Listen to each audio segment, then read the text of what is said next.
to Inside the Game on the National Soccer Network. Now, here are your hosts, Jonathan Turner and Nathan Wangler.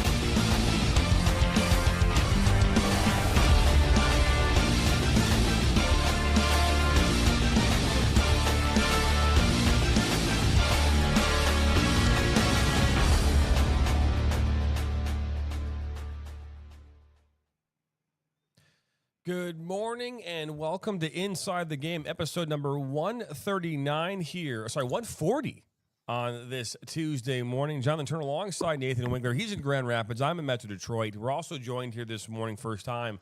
Angelina is our producer here this morning. And Angelina, welcome to the show. What up? She's like, what up? All right. Well, she's like, goodbye. She's like, you keep talking.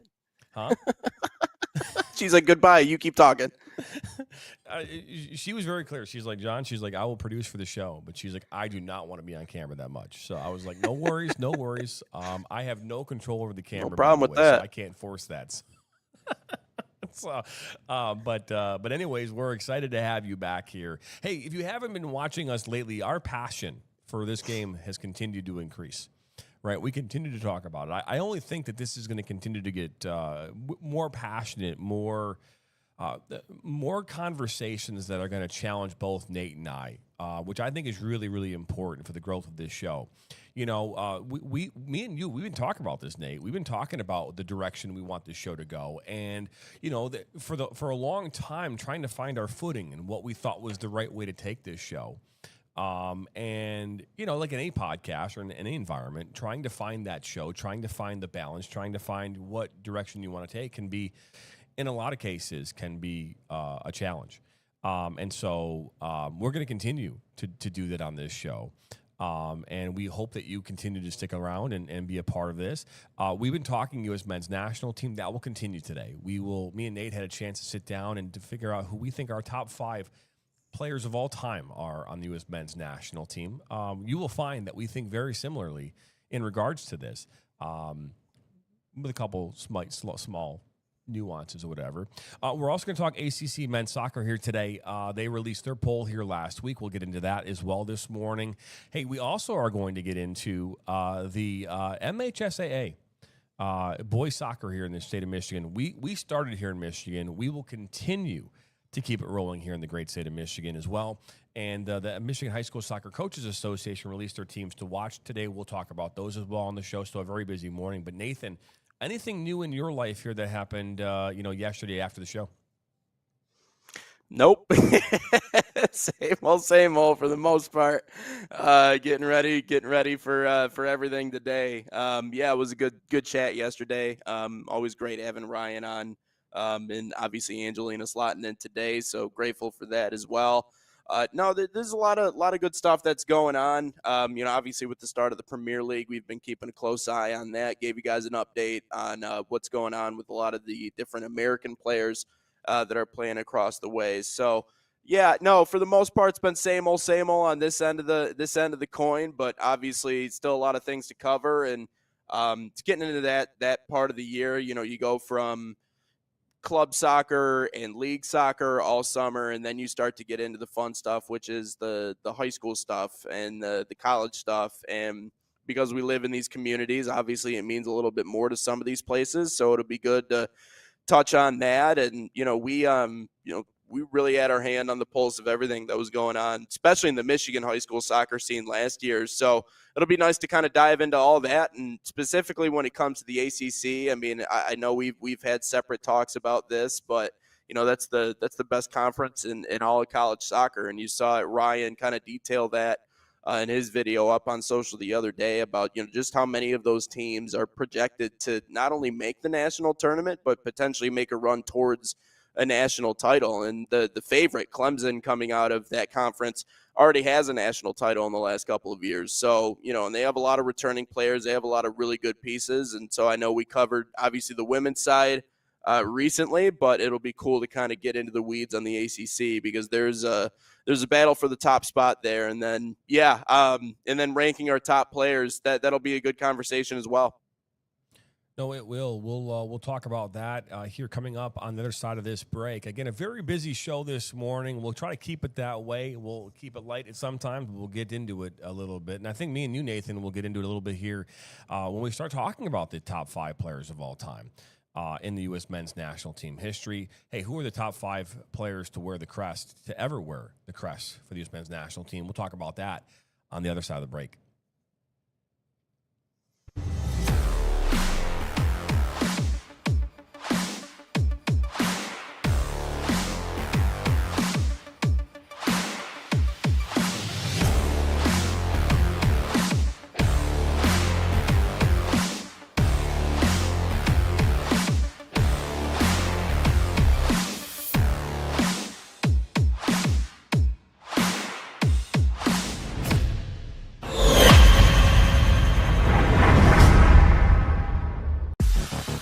Flint City Bucks are Michigan's top soccer franchise with 4 national championships, 9 conference titles, and 15 Great Lakes Division titles. They have produced 107 players for Major League Soccer, and they focus on attracting top talent and shaping soccer's future. Michigan Bucks Academy joins MLS Next new competition tier starting in September of 2025. This offers elevated levels of play and flexibility for high school participation. The Academy will provide premier development, high-performance training, and exposure to scouts through regional tournaments and MLS Next events. For more information on tryouts, training programs, and key updates as we prepare for our first season in MLS Next new tier, visit MichiganBucksAcademy.com.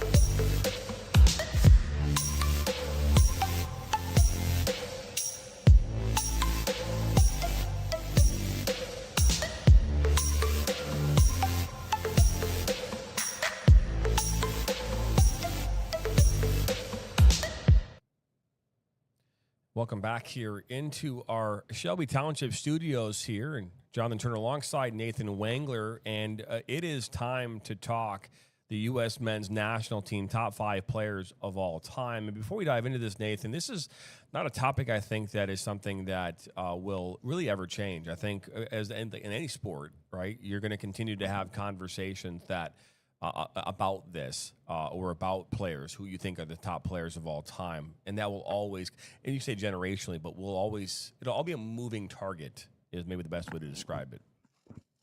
It's always evolving. And I think that there's a generational gap when we talk about, best ofs and greatest ofs. And we've seen this all the time. We see this in different sports routinely. Opinions change as generations go. I think we see that in basketball a lot of times. I was kind of surprised yesterday when Ryan said that Bron was second all time, because he's an old soul, man. I mean, he listens to old music. He's got old taste.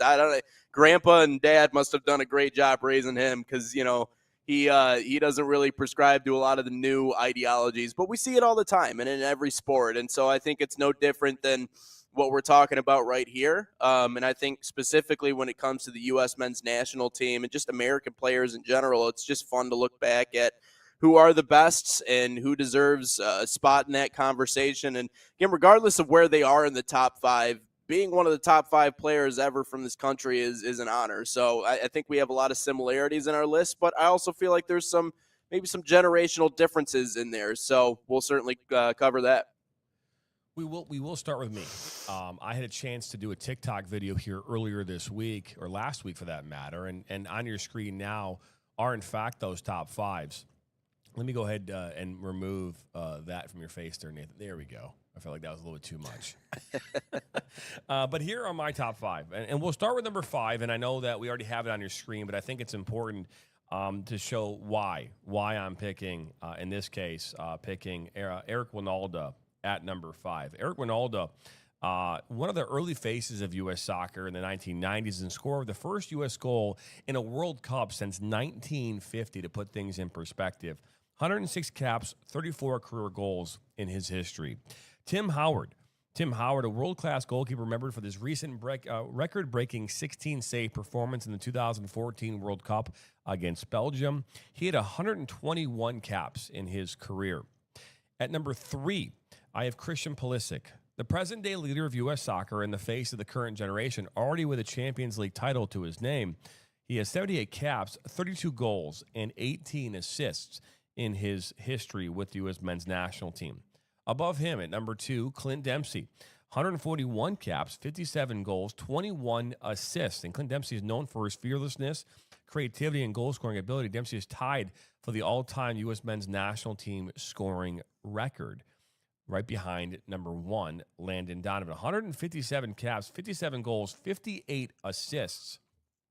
The gold standard for U.S. soccer greatness, Donovan's World Cup heroics, and MLS dominance keep him atop this list. And we'll bring us back into this now to talk about this.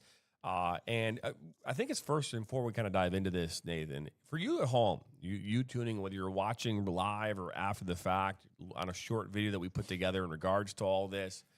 God bless you, Angelina. Thanks, sorry. She's sneezing off there. No, it's all, hey, sneezing is okay.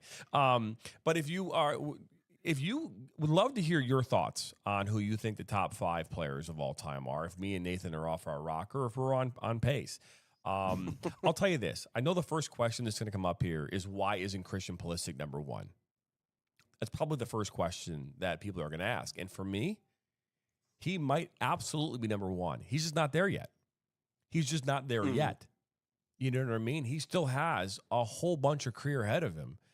He's already played a bunch of games. And arguably, with the way that he's tracking, he should beat Landon Donovan for the most goals in U.S. men's national team jersey. Now, does that mean he's going to do it? No. But for right now, Landon Donovan holds 2 titles.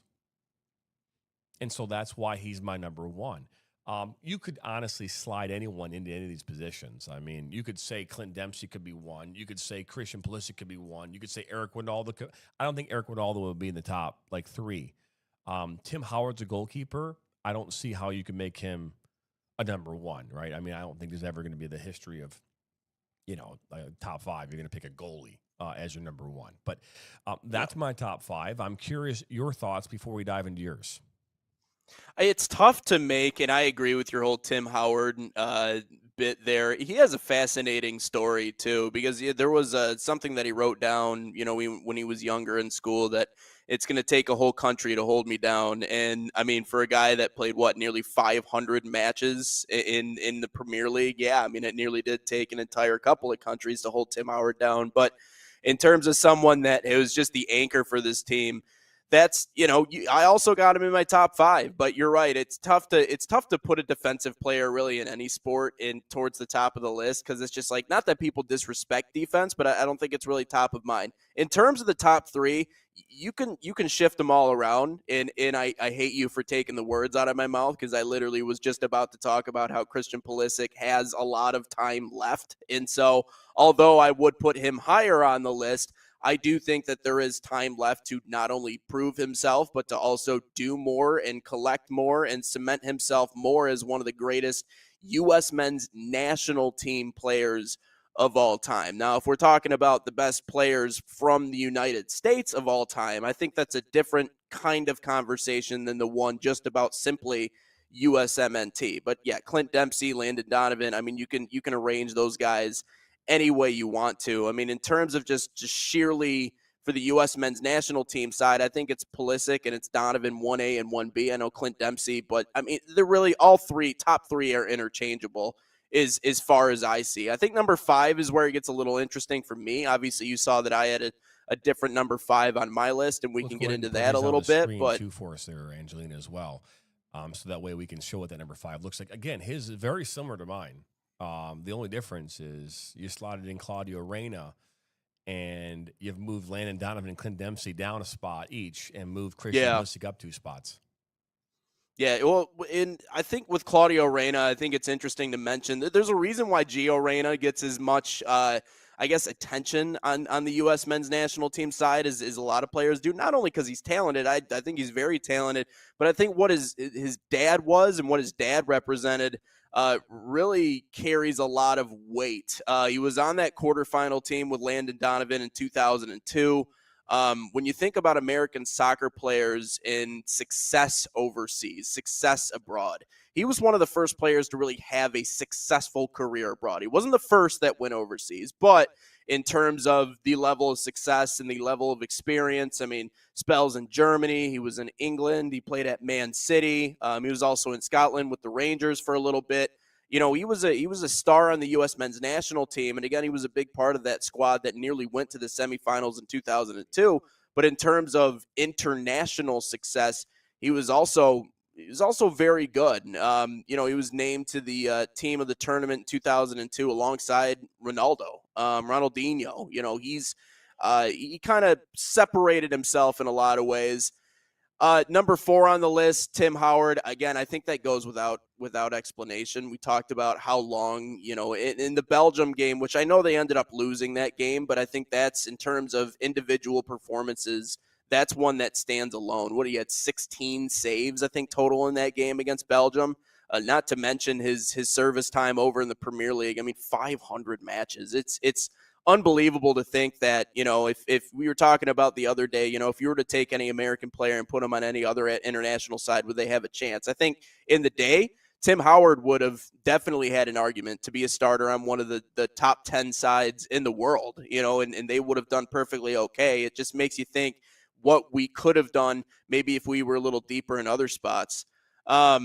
You know, looking elsewhere on the list, you know, Clint Dempsey, Landon Donovan, again, just so interchangeable. There's just so many different ways that you can break down, you know, what way you can go with that. You know, I think Landon deserves, you know, the higher spot on the list simply because he is the all-time assist leader with 58, joint all-time top scorer with 57, you know, 4-time Gold Cup winner, country's second most capped player at 158 appearances. The only player that has more is Kobe Jones, which, you know, I don't think Kobe Jones is at least top 5 when it comes to the U.S. men's national team. The only thing about Donovan was, you know, he wasn't, I guess, the best Premier League player of all time. You know, Clint Dempsey had a little bit more in terms of acumen and resume when it came to the Premier League, but, you know, flair, grit, knack, swagger. I mean, Dempsey had all of that. I mean, 60 goals, most from the left wing, 6 remarkable seasons.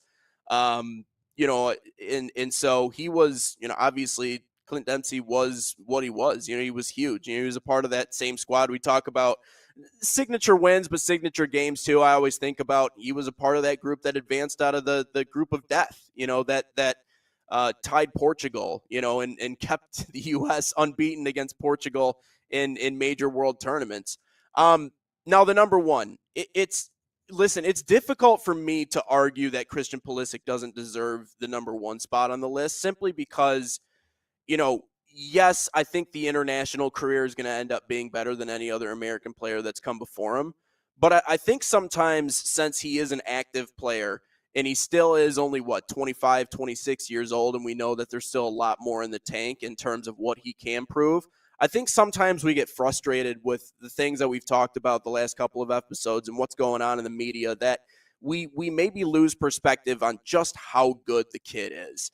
I mean, I know he scored on day 1 of the Serie A season, but, you know, even when it comes to the men's national side. Now, again, if we're talking about the best soccer players from America, that's one conversation. I think it's Christian Pulisic without a doubt, even the fact that he's still in his mid-20s. But I think it's easy to forget about what he has done with the national team because we just kind of want to push it aside as, yeah, well, these aren't wins over major countries, or, you know, we're not coming close to a World Cup. You know, for the U.S. men's national team, I think his legacy is still cemented. 3 CONCACAF Nations League titles. He's broken numerous records. And again, in his mid-20s, including becoming the team's youngest captain when you go back to 2018. Now, mind you, that was a team that, you know, we know how that experiment went. They didn't make the World Cup and lost to Trinidad and Tobago and everything else like that. But in terms of from the moment he got into the program at just 20 years old, and once he just broke his teens, I simply think he's the best that has ever come from this country. And when it's all said and done, you know, as you mentioned, get to the end of the line in terms of his playing career, we're going to look back and really get a perspective on why he was the best to ever wear the uniform. Now, again, this 26 World Cup is going to go a long way in deciding what the public opinion is on this list moving forward. But I think without a doubt, in terms of what he still has yet to prove and what he's already proved just in his mid-20s, I think Pulisic is going to be the far and away number one on that list. But again, there's different players you can move around that top five. I think Claudio Reyna deserves a spot in the top five just because I thought when we talk about trailblazers, he was one of them. Obviously, we talked about the impact of Tim Howard, but those top three, I mean, in a perfect world, we can get them all in their prime and all on the same team and really have some fun. But we know that that's unfortunately, that's not how that works. You know, Pulisic met Clint Dempsey kind of at the end of his career, and now he's the guy. So what do they do in 26? Who knows? But that's kind of a look at my top five. So the question is this: Is Christian Pulisic the best to ever play for the U.S. men's national team? Is he? And I know that we've put him obviously in the top five. I still think there's an argument that he's not number one yet. And again, mainly because it's like this, right? Landon Donovan and Clint Dempsey have both finished their careers, right? And if I look at other sports, would we say now LeBron James is still playing, right? There's this argument that LeBron James is the best player to ever play the game of basketball, and there's valid arguments for him versus Michael Jordan. We can go back and forth about that, but I don't think that we were putting him at number one, you know, in comparison 3 years into his career. I think that there was conversation about him becoming number one, but putting him at number one, you know, 5 years into his career, was that a thing? Was Kobe Bryant in that conversation at that point in time? I feel like there's no doubt that if Christian Pulisic stays on track, continues to have a fantastic career overseas, and also at the same time comes back here and does great things for the U.S. men's national team, scores. Again, he has to score, he's got 32. He's got to score, 18 goals? And he's officially the leader. So he's got 18 goals. Now, if he doesn't do that, if he finishes his career with 40 goals, 25 assists, will he go down as the best? I argue no, because statistically, right. But again, I'm asking this question because I know we're having this conversation about how great he is, and there's no doubt. But I've heard a lot in my lifetime, and I've had teachers say it to me too. John, you have a lot of potential. you know, you have a lot of talent. You have a lot of potential, Mr. Turner. I'm sure you've heard that too, once upon in your time, right? And you've got a lot of potential, Mr. Nathan Wengler. Right. But will anything come from that potential? And right. do we have enough within his body of work to say he is the best to ever wear the jersey? I think we only have certain short segments. So in order to, you know, I think if this was to go on forever and ever, and this was just like 3 hours long, I feel like if I were to put up on a board, you know, what my U.S. men's national team, what my fantasy lineup is, you know, I would like to include all three of those. But again, if you were to sit me down and go, hey, you get one choice, right? You get Landon Donovan, or you can get Clint Dempsey, or you can put Christian Pulisic. You get a selection of one of those three. In terms of the body of work at just the age that he is, and again, he's been shattering records left and right. Now, he doesn't have those two, right? He's not all-time assists. He's not all-time goals. He's not quite there yet. And again, there's a lot of years yet to be played. But if you were to make me, hey, you got to come up with a fantasy team right now, the first player that comes to my mind that I want to lead the way on that team is Christian Pulisic. And because again, the body of work, and we already talked about the Nations League finals and the Gold Cup championships. I just think because he took his break this year, it's just left a sour taste in people's mouths. And that's the part of the conversation that I think, you know, recency bias is a real thing in sports. I mean, we see, you see a quarterback in the NFL win a Super Bowl. All of a sudden, we're start talking about, especially when it comes to Mahomes, like, oh, okay, he's the GOAT. No way he's not the greatest of all time.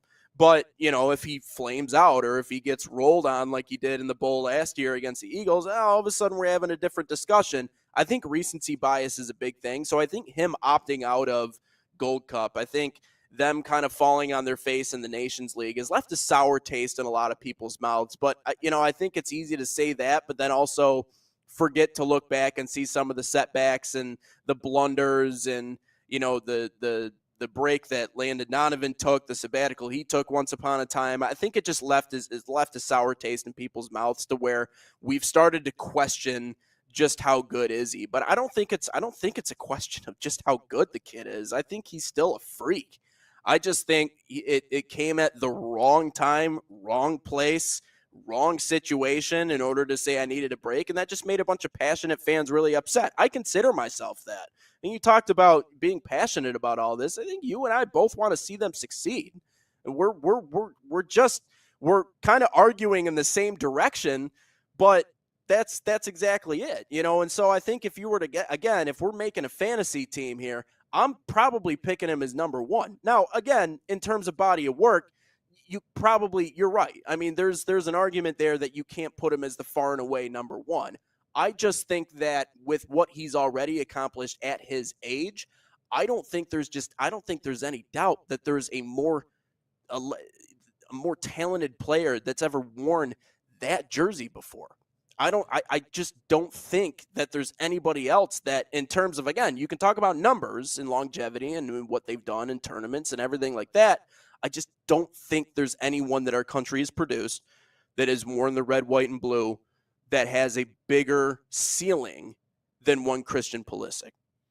I just don't. It'd be really hard to convince me of that. I think if the three of them played at the same time, I think we'd be having a completely different conversation about what this team could do.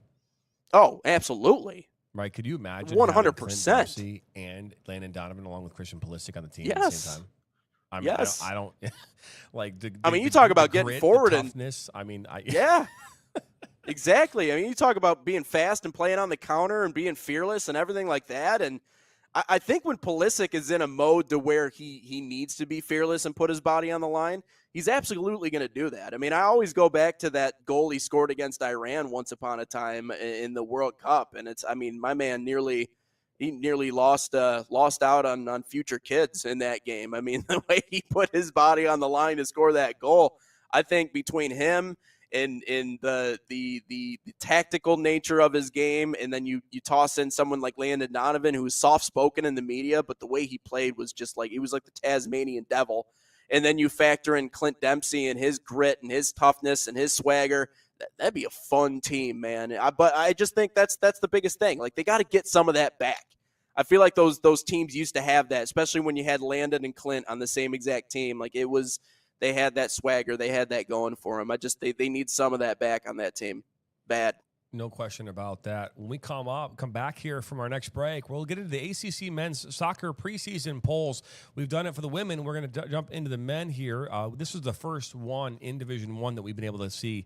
The rest of them are going to be launched this week. Horizon League, Missouri Valley, as well as the Big Ten and the Big East. So we'll continue to keep an eye on that. But coming up, ACC men's soccer preseason polls right here on Inside the Game. Experience the thrill of the game like never before with NSN's Game Rewind.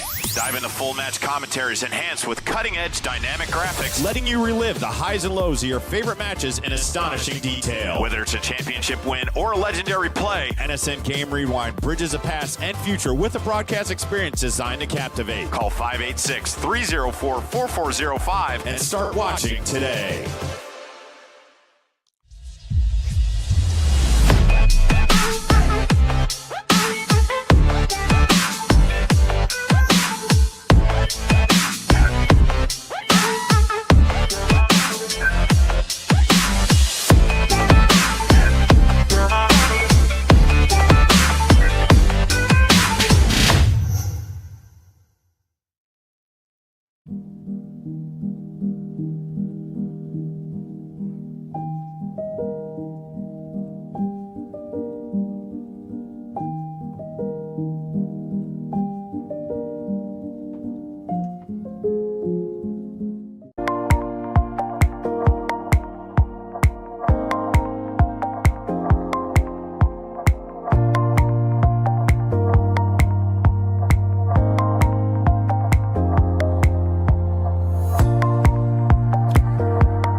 Welcome back here into our Inside the Game podcast here on this Tuesday morning, August the 19th. Jonathan Turner alongside Nathan Wangler. We're going to dive into the ACC men's soccer here in a moment as we dive into this. One thing I'll say is we've been doing these preseason kind of previews across the state, and we've obviously opened it up to the entire country as well. If you have a college, high school, club team, amateur team, and you'd like for us to do a preview on your team, all you got to do is head over to the nationalsoccernetwork.com/preseason survey. And right from there, you fill out all the information about your team. It comes to us. We write an article about you. We actually make a video as well. I have 4 videos to record here today in regards to previews. We probably have more like 19 of them, but we'll start with 4. But so far, I think we've done 6 of them on our website. And we'll continue to do that for any level of soccer in this country where we can highlight you and your team on our platform. Clemson, though, was tabbed as a 2025 preseason ACC men's soccer favorite, and we'll dive into that right now. Nathan, as we take a look at this, again, Clemson pick number 1, the reigning ACC champs. Wake Forest pick number 2, Pitt 3, Duke 4, and then you got Stanford, SMU tied for 5th. North Carolina, 7th, NC State, 8th, Virginia is 9, Notre Dame at 10. Remember, Notre Dame used to be they're independent in football, but they are part of the ACC here in the men's and women's soccer. Syracuse at 11, California at 12, Virginia Tech at 13, Louisville at 14, and Boston College at 15. And so when you read the article that the ACC released, it's actually kind of hilarious because it shows you just how much parity that the ACC actually has.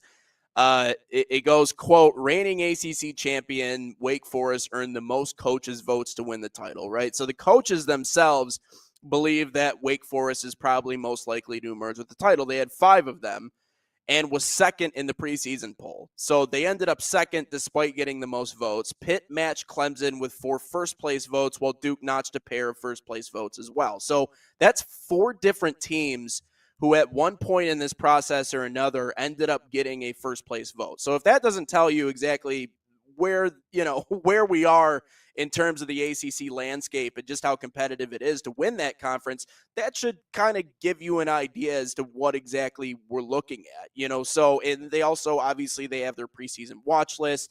Shout out to the ACC. Very good write-up on this. And I don't know if you have an opinion on who might finish, who might emerge from all this. I know, like I said, I didn't really break any news with some of the other ones we did because I do like some of the favorites, but I want to talk about Clemson for a second because they're a young team, but the most dangerous thing that I think you can have, and we talk about roster construction all the time and just how much that matters to teams, is have a mix of young up-and-coming talent, but also have a solid core and a foundation around those young up-and-coming players. Clemson has both of that. That's something that they have been able to combine wonderfully. I mean, you think the 2024 ACC Freshman of the Year, Ransford Guyan, I believe maybe I'm pronouncing that wrong. I apologize if I am pronouncing that wrong, but Gyan of Clemson, he's back on the team. But, something else that I think that we need to recognize is that this is a squad that's returned a lot of players from that 2023 national championship team. Overall, they have 15 returners. 9 of those are back from their championship run in 23. And there's a lot of notable returners, most of which Joseph Andema, who's in goal for them. I mean, he was huge, and he was one of those notable returners that's coming back to Clemson, so you don't have to worry about what's going on in between the pipes. You got Remy Okanolola. Jesus, they got some names on this team. Nathan Richmond is back, forward James Kelly. So it seems like your forwards are pretty shored up in terms of the experience there. And so this is a team that, in terms of when we talk about, who might emerge from this conference, and there's a lot of great names that you can point at the different teams. But when we mention Clemson and where they are in terms of not only the players they're bringing back, who again have that valuable experience of going and being in a national championship in 2023, you also have the freshman of the year. You're also solid in goal, right? So you're not dealing with that or any sort of instability when it comes to that angle. So I think Clemson definitely has an argument for being the team that emerges out of it. But you look at Wake Forest at the same time too. I mean, Cooper Flax, a senior for that team, on the ACC preseason watch list. You know, he was the named to the United Soccer Coaches Midfielders watch list a week ago. I mean, that they've been on top of him. Led the Deacs in points in 19. He had 9 goals in 2024, started in all 24 matches. So he's been someone that has been an absolute nightmare to opposing defenses, and he's going to lead the way for Wake Forest going into this season as well. So I think Clemson's probably going to have an argument for the best team, but again, it's just such a toss-up when you look at this league across the way. So, you know, Clemson and Wake Forest saw each other in a quarterfinal match in the College Cup last year. Wake Forest coming away with a 2-1 victory and moving on, where they lost to Ohio State. Actually, I think it was around. They in Ohio State beat them. They went on to the semifinals and lost to the eventual winner. They played Marshall in the semifinals, I believe. They lost to Marshall 1-0, and then Vermont went on to win in the final. You know, these polls are what they are. You know, let's be honest. A lot of this has to do with what you did last year, right? Wake Forest won. Wake Forest won the league last year, and they are number 2 on this list. Clemson, which lost to Wake Forest in the round of 16, I think it was Sweet 16. They lost in that game to Wake Forest. So it's clearly based on returning players. You know, you're bringing back and your roster and what coaches feel, because again, these coaches are the ones that vote for this.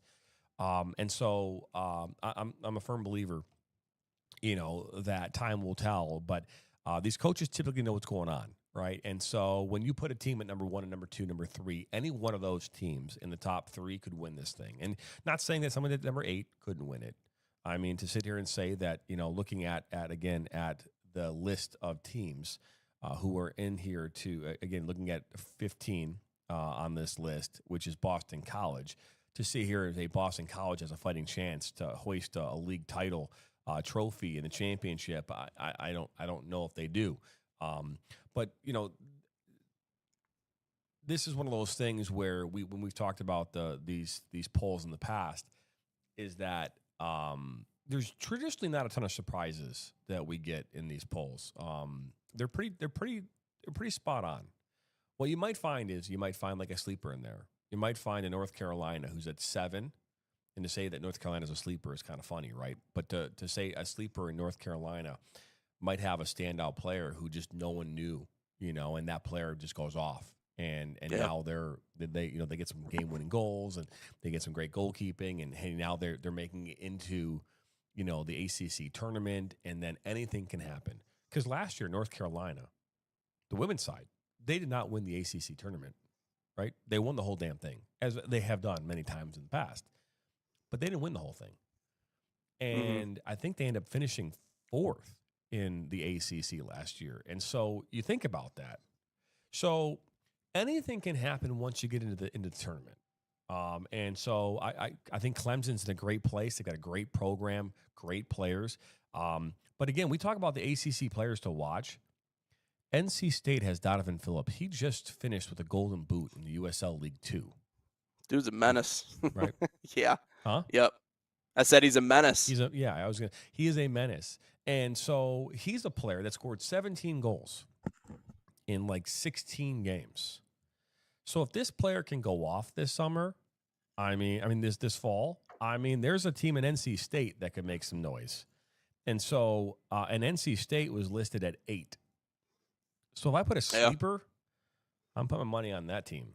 Shows NC how State deep might they make are. some noise. So that would be my thought process on that. But yeah, so shows how unbelievably deep the ACC is, and that's kind of what we were talking about. I talk about another team that matched Clemson in votes. Is Pitt. Defensively they're one of the best. They had the Defensive Player of the Year in 2024, rather, Casper Svenby.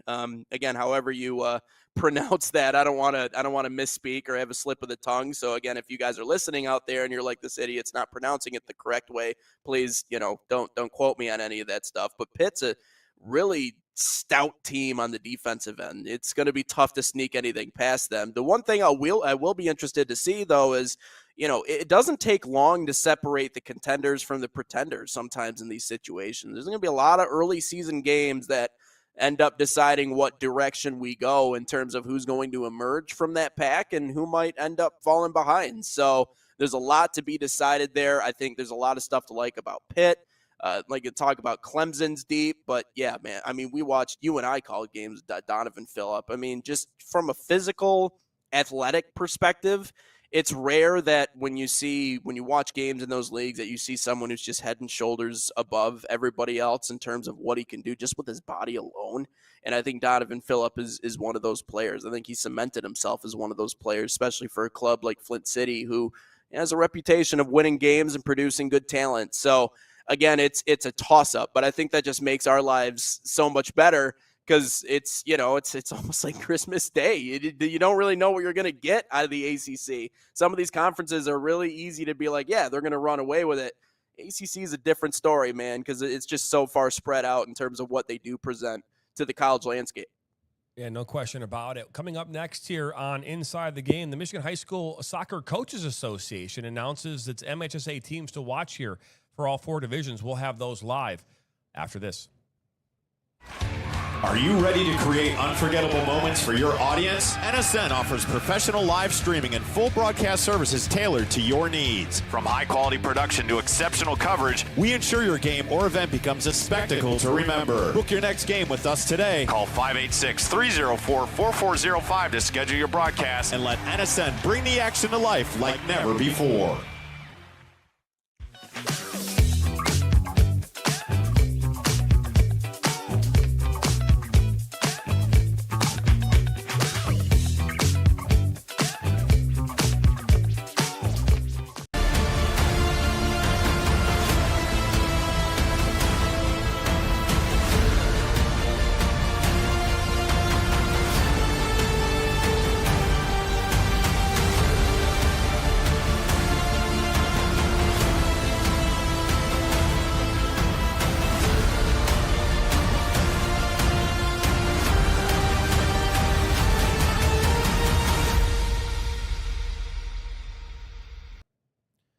Welcome back here into Inside the Game. Jonathan Turner alongside Nathan Wengler and our producer, Angelina Roach. And we have, there she is. She's putting herself on.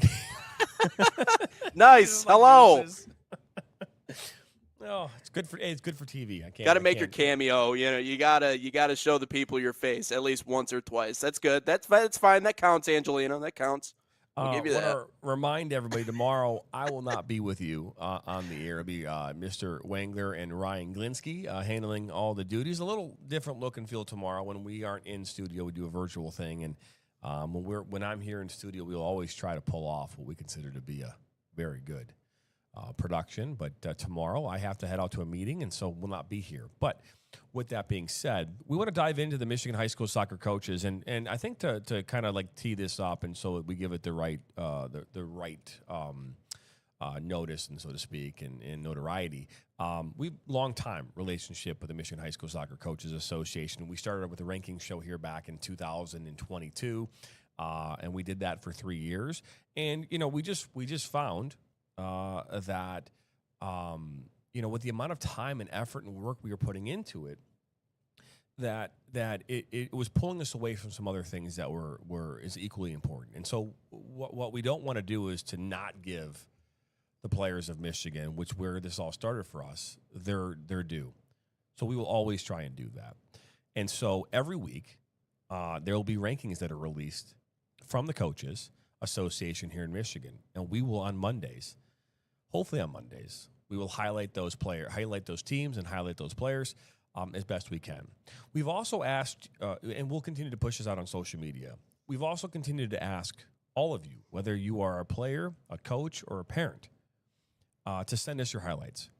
And so on our website at thenationalsoccernetwork.com, on that same page where the preseason survey is located, there's also links for you to go and submit your highlight videos. When I say submit them, like, so you have a goal, that your game-winning goal, submit that to us so that we can create highlight shows relative to what's happening across this country, not only from the things that we produce, but the things that are also being produced by phones and videos and huddles and you name it. So we'll have more information on our website about that.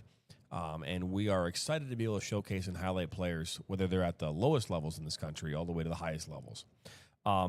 So without further ado, let's dive into the Division 4 teams to watch here in Division 4. They're on your screen right now. Last year in 2024, who won the MHSAA Division 4 state championship?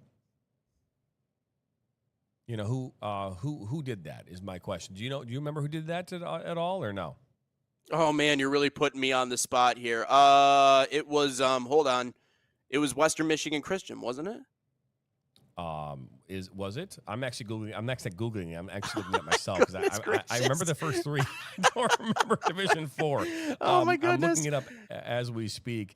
But as I do, it was. I'm pretty sure it was. Right here, Division 4. It's on my screen. I got it right here. It was Muskegon Western Michigan Christian. That is correct. Yes, so thank you. Okay, all right. The I was Division right. 4 state championship. They did that so over Plymouth Christian Academy by a score of 1-0 last year. And so, but yes, Royal Oak Shrine been very, very good over the years. We look at this list up and down. Harbor Springs, Grosse Pointe Woods, University of Liggett, which plays in the Catholic League.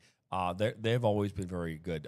Matter of fact, David DeWahey, I believe this is his last year of coaching at Grosse Pointe Woods, University of Liggett. He does both girls and boys. This, I think, is his last year. Clarkson Everest has always been good. Oakland Christian, Patrick Reyes does a fantastic job with that program. They're based in Auburn Hills. What I would say is that the biggest hurdle that they have is that they have to face Clarkson Everest in almost every single district final that they ever have. And so it always comes down to those two teams. And when they get out, it ends up being a battle between them and Plymouth Christian, right? And so trying to find a way to get out of that district has been somewhat challenging for Oakland Christian, but they can find a way to get through that. There's a potentiality of them getting their way to a state final. Bloomfield Hills Roper, that Ed Sack was a longtime head coach. He's now the athletic director there. Again, another good program. Leland. Kalamazoo Christian, which on the girls' side has just been unbelievable, right? We talk about that a lot. So this is a good list. These are teams to watch. This is not. There's no orders. So Allen Park, obviously, this is all in alphabetical order. So these are just the teams to watch in Division 4. Let's take a look here now at Division 3. We'll put that up on your screen. Remember, Notre Dame Prep. Very quickly, I wanted to say congratulations to David Dahey on a great career, and if this is the final go around, it's been a long good career. So congratulations on all the hard work and all the success as well. So congrats, David. So Notre Dame Prep won the Division 3 state final last year by beating Elk Rapids by a score of 3-2. Me and you, Nathan, we were there. That was our first ever state championship in school history. That was fun to be a part of. Yeah. And, just a great program. Again, they're a team to look out for again this year. They lost some players, right? They lost some players on that team. Williamston has been very, very good over the years. Macomb Lutheran North, which I believe was actually in Division 4 last year. I'd have to look at all my numbers. Hartford, who we wrote a preseason preview on, they made it all the way to a state semifinal last year before bowing out. Frankenmuth, who's been really good over the years. Flint Powers Catholic. Detroit Country Day. That's another team. Again, you look at these teams top to bottom on this list, and any one of them could make a long playoff run and could make their way to a state championship. So another really good list, and I'm interested to see how this will shape up here in weeks to come as the rankings start to pour out here starting next week. I'm excited that we got a little crosstown showdown going on in the middle of the rankings. And look at that, Grand Rapids Catholic Central, Grand Rapids West Catholics, one of the oldest rivalries, at least over here on the west side of the state. I know every time you bring this show in, we got that sky cam view of, you get Detroit and then you get Grand Rapids. And two biggest cities in the state. And over here on this side, I mean, that's one of the oldest ones. It goes all the way back to the late 40s, early 50s that those two have been competing and going head to head. And we know about the reputation in the sport of football. Obviously, West being one of only two schools that's had a 5-peat in school history, right alongside East Grand Rapids, the only other school to do it. And obviously Grand Rapids Catholic Central, they've had their number the last 3 years, but it's been cool to see the soccer programs on the trajectory they're on as well. And I know that West has consistently been getting better in that regard. I know obviously Catholic Central, they got one of the most beautiful facilities on this side of the state. I mean, it's gorgeous. I actually saw them out practicing yesterday. And so one of the teams had to be on the game field. The other team had to be on the practice field. So, it's a real shame when you have one of the best facilities in the state. But, yeah, that'll be a cool little matchup to pay attention to. And, I hope that Elk Rapids can get back to the end of the line. I loved seeing that team's grit and that team's fight last year. I just think Notre Dame Prep was too stacked, man. I think the way that they moved the ball, I think the way that they handled themselves, they were far and away the best team. So it's a reason why they ran away with it. But yeah, a lot of exciting prospects on that list for sure. That it was, as we'll head now into Division II. And Warren De La Salle, Thayer Mukhtar, who had his 600th career win here just this past week, one of the all-time greats in high school coaching, not only in the state of Michigan, but across the country, I would imagine. They won over Forest Hills Northern by a score of 4-1. And that was their first state championship. Well, again, they've moved around in divisions. They were Division I for a long time. I believe their last one was 2000 and going back here, 2005, when they beat Warren De La Salle. Sorry, when they beat Birmingham Brother Rice in a final 1-0. But they're also one of the only teams, I think, in the history of the MHSA that ever ended in a tie, which was back in 2000, where Brother Rice and Warren De La Salle, at that time, up until the state championships, you'd have to play to get a winner until you would end in a penalty shootout. But in the state finals, they did away with that for a number of years. And so these teams are the first ever team to have a dual championship in the history of the state. So that game was 2-2 back in 2000. So, but yeah, looking at this list, though, top to bottom, Allendale, Cranbrook. I mean, Cranbrook's been very good. They have yet to get a state championship. They have been good. They've made their way to a state final twice in their history. That eludes them, that state championship trophy.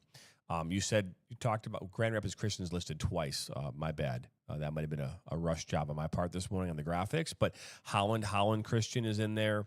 Hudsonville Unity Christian on the girls' side have been unbelievable over the years.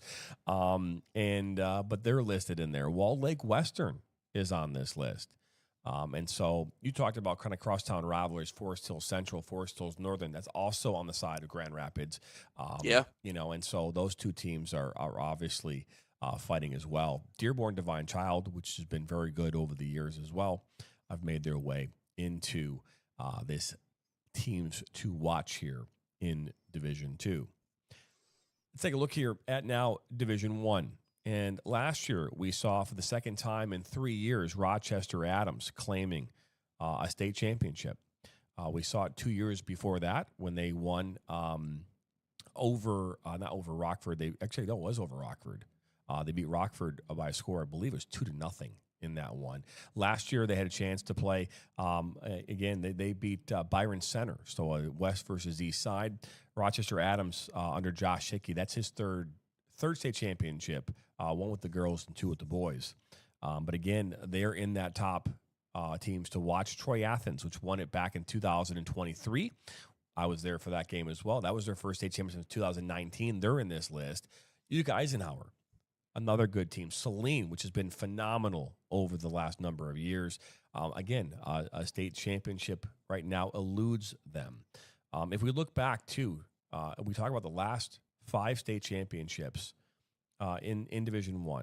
Rochester Adams, Troy Athens, Rochester Adams, Okemos, Detroit Catholic Central, right? So back to 2020. Then 2019, Troy Athens, right? So you look at that. So 1, 2, 3, 4 of the last 6 state champions have come out of the OAA Red. And sure as anything, what do you have there? You've got Clarkston, you've got Rochester, Adams, Troy, Athens. So 4 out of the 8 teams in the OAA Red are listed there in teams to watch. Oxford, which made it all the way to a semifinal last year. Right. I mean, that's a team that's in the OAA Red as well. Didn't get on this list. This is a team that could very well make some noise as well. But you've got Catholic Central, which is in there. Great program. Byron Center, again, when they lost to Adams last year in that final. So a very, very good list here, again, of top 15 teams or top teams to watch. And I think this might be the opportunity for some of the other teams in the Red to really see their chance to take over and do something special. I think about that Troy team because I look back at when I was calling those games against them and Adams.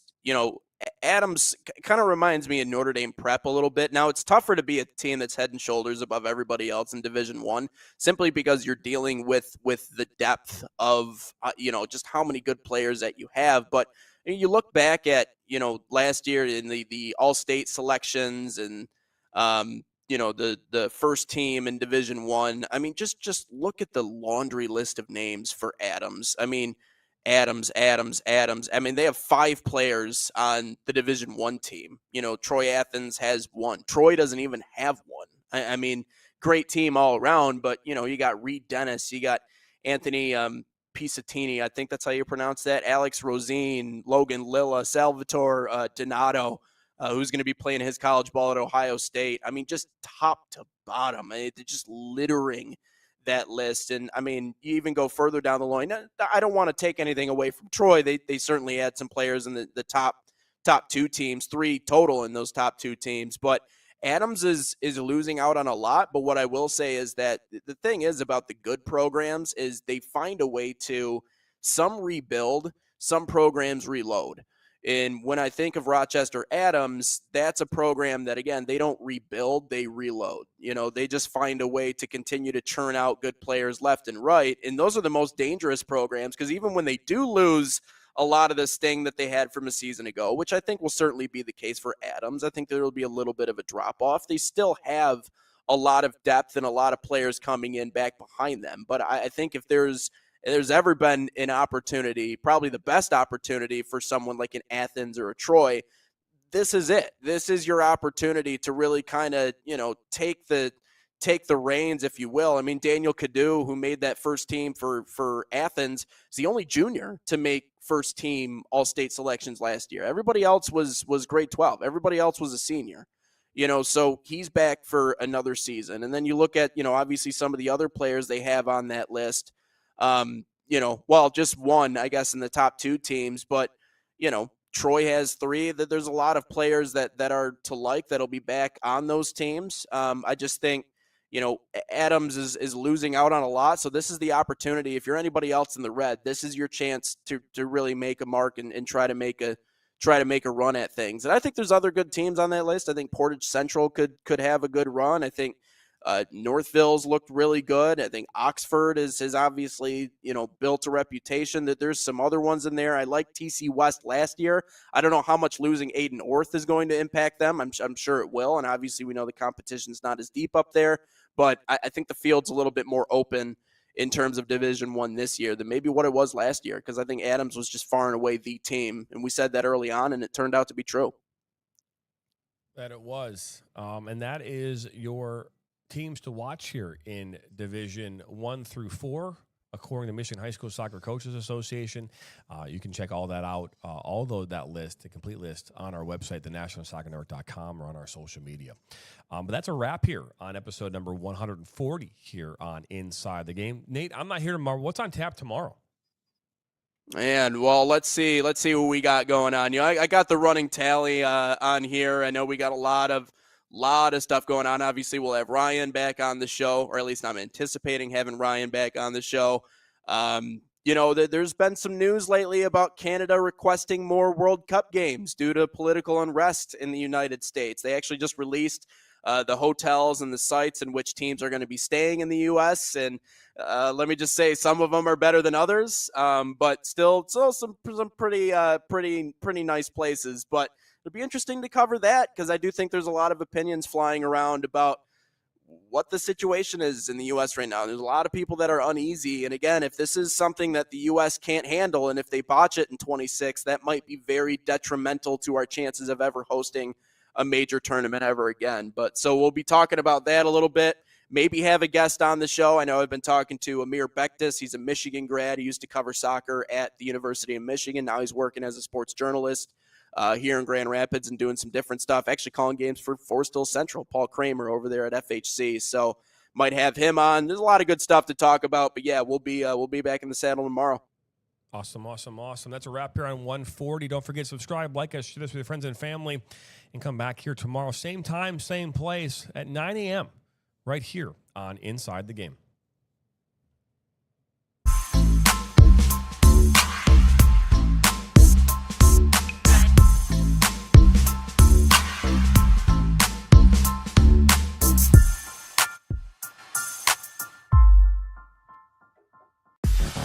The Flint City Bucks are Michigan's top soccer franchise with 4 national championships, 9 conference titles, and 15 Great Lakes Division titles. They have produced 107 players for Major League Soccer, and they focus on attracting top talent and shaping soccer's future. Michigan Bucks Academy joins MLS Next new competition tier starting in September of 2025. This offers elevated levels of play and flexibility for high school participation. The Academy will provide premier development, high-performance training, and exposure to scouts through regional tournaments and MLS Next events. For more information on tryouts, training programs, and key updates as we prepare for our first season in MLS Next new tier, visit MichiganBucksAcademy.com.